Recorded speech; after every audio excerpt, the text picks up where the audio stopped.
CM किसान नुआ online apply आरंभ होईची। आज्ञा हाँ, जदि आपण भी सीएम किसान टंका पाऊना तेबे अप्लाई करने को हुए तेबे जानी रखु आपण आसला एक खुशी खबर।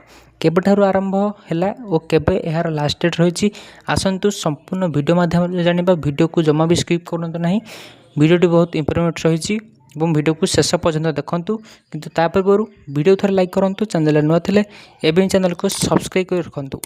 आपण जानिथिबे सीएम किसान राज्य सरकार तरफ आरंभ करा बेले यही स्कीम अधीन वर्ष को 2टी किस्ती 2,000 करी 4,000 टंका बंटन कराइबे राज्य सरकार। अनेक हिताधिकारी अछंती कि जो माने राज्य सरकार तरफ आरंभ कराइथिबा सीएम किसान टंका पाती। तेबे सेमाने जानि रखंतु एबे मध्य पोर्टाल चालू रही अछि।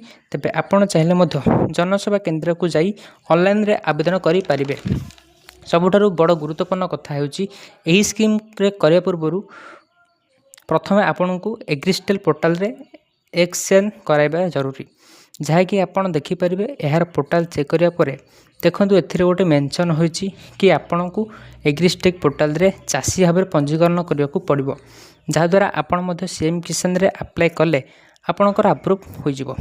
आउ आपण भी राज्य सरकार तरफ आरंभ कराइथिबा सीएम किसान रे वार्षिक 2टी किस्ती 4,000 पाई पारिबे।